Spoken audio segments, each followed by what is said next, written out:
بسم اللہ الرحمن الرحیم۔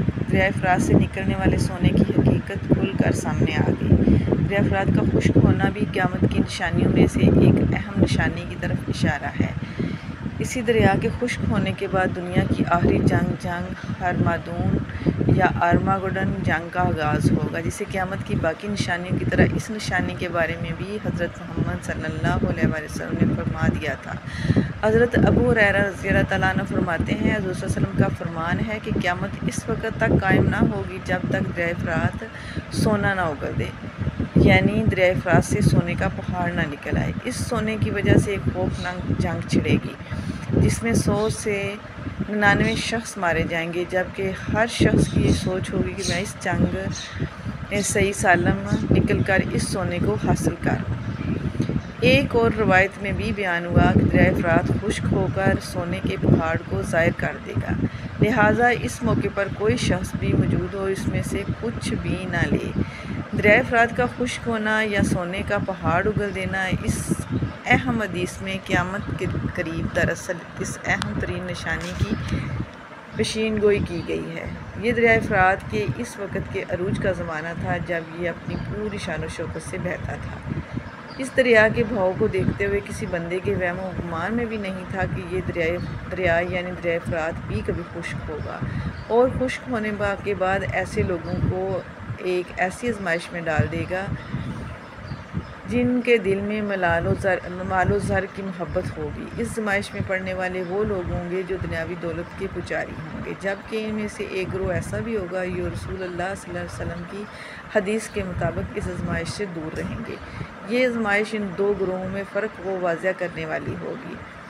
فرات دریا اپنے اندر ایک پوری تاریخ کو سموئے ہوئے ہے۔ فرات یعنی صاف پانی۔ اس دریا کی شروعات ترکی سے ہوتی ہوئی شام، عراق، گلف سے جا ملتا ہے۔ نہر عقر جسے اسی دریا کے کنارے سے نکالا گیا تھا، اسی نہر کے کنارے واقعہ کربلا پیش آیا، جب حضرت امام حسین رضی اللہ تعالیٰ عنہ اور ان کے ساتھیوں پر اس دریا کا پانی بند کر دیا گیا۔ یہی وجہ کہ اس دریا کے متعلق اسلامی تاریخ اور روایت میں محیط جگہ پر ذکر بیان ہوا۔ 2900 کلومیٹر لمبائی کے ساتھ دریائے فرات کی ترکی سے شروع ہوتا ہوا عراق و شام سے گزرتا ہے۔ دریائے دجلہ، جس کے بارے میں کہا جاتا ہے کہ اس دریا کے ذریعے انسان نے زراعت کی ابتدا کی تھی، ان دونوں دریاؤں کا ملاؤ پرشین گلف میں ایک دوسرے سے جا ملتا ہے، جیسے شٹول عرب کہا جاتا ہے۔ اسی دریا کو ایران اور عراق کا بارڈر بھی کہا جاتا ہے۔ اسی زمین کو بحر الطرین کہا جاتا ہے، جس کی سرسبز اور رنگین ہونے کی وجہ فرات و دجلہ دریا ہے۔ اس سرزمین میں بہت سی تہذیبوں نے ترقی بھی کی، کیونکہ اس وقت میں یہ سرزمین انسانی تہذیب کا مین مرکز تھی۔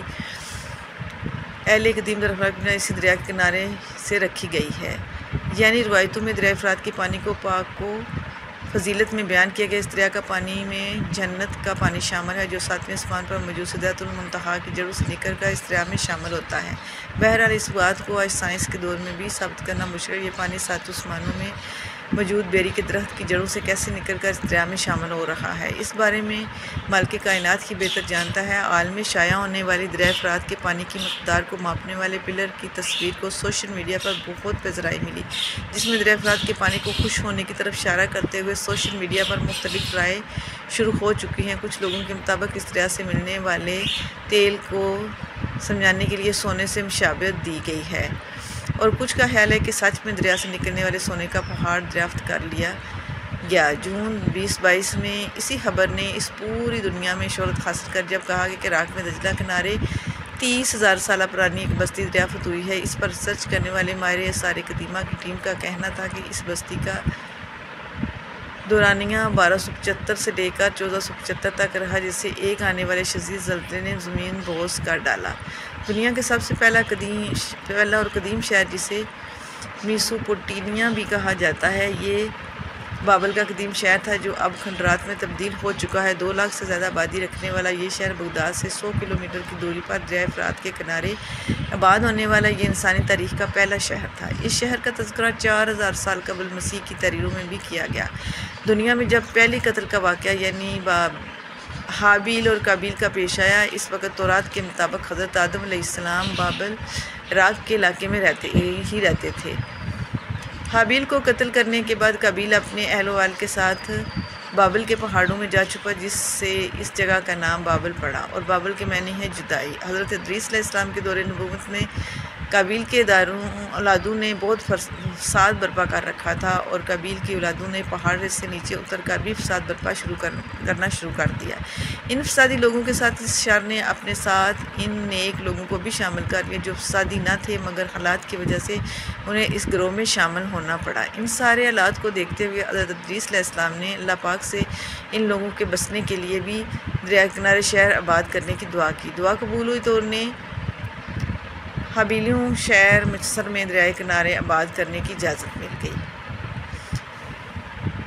بابلیوں جس کا معنی ہوا اچھی فرقت یا اچھی جدائی۔ اس شہر کے تباہ ہونے کے بعد اب حال میں جب اس دریا سے وہ کھنڈرات دکھائی دیے تو لوگوں نے اسے سونے کے پہاڑ سے تسبیح دی، مگر اس پہاڑ اور رسول اللہ علیہ وسلم کی حدیث مبارکہ آپس میں کوئی تعلق نہیں۔ ہاں یہ الگ بات ہے کہ یہ ایک اہم و الگ کھوج ہو سکتی ہے، جیسے ماہرین سونے کے پہاڑ سے تسبیح لیتے ہیں۔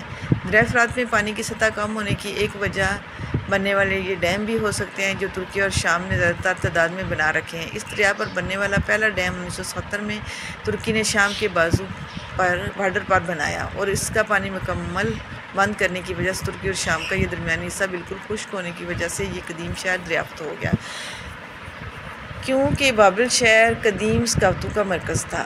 بعض لوگوں کے مطابق اس علاقے میں خزانہ موجود ہو سکتا ہے، جیسا کہ دریافت ہونے والی قدیم بستیوں سے خزانے کے آثار نمودار ہو چکے ہیں، اور قرب و جوار میں بسنے والے لوگ ان چھوٹی چھوٹی چٹانوں سے اس خزانے کو نکالا کرتے تھے، مگر یہ چھوٹی چھوٹی چٹانیں بھی آنے والے زلزلے کی وجہ سے دریا کے نیچے دفن ہو گئیں۔ آج بھی ان چھوٹی چٹانوں کو ڈھونڈ کر دریائے فرات سے خزانے کو نکالا جاتا ہے، جسے بنیاد بنا کر اس پیشین گوئی کو ثابت کرنے کی کوشش کی جاتی ہے، مگر حقیقت تو یہ ہے کہ اب تک دریائے فرات سے وافر مقدار میں کوئی خزانہ یا سونے کی کثیر مقدار نہیں نکلی۔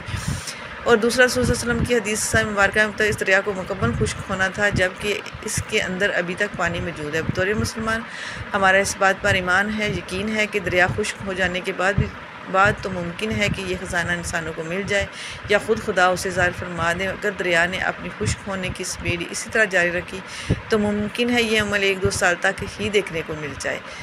اس دریا کے متعلق پھیلنے والی خبریں من گھڑت کہانیوں کے علاوہ کچھ نہیں، کیونکہ رسول اللہ صلی اللہ علیہ وسلم کی حدیث مبارکہ کے مطابق واضح طور پر سونے کے پہاڑ کا ذکر ہے یا خزانے کا کہ کسی دولت کا، اس لیے علماء کرام کے مطابق اس کا کوئی متبادل نہیں ہو سکتا۔ یہ سونے کا پہاڑ ہی ہے جو عنقریب ظاہر ہو کر رہے گا۔ اس کا وقت سمے کیا ہوگا یہ ہر ذرے کا مالک پروردگار ہی بہتر جانتا ہے۔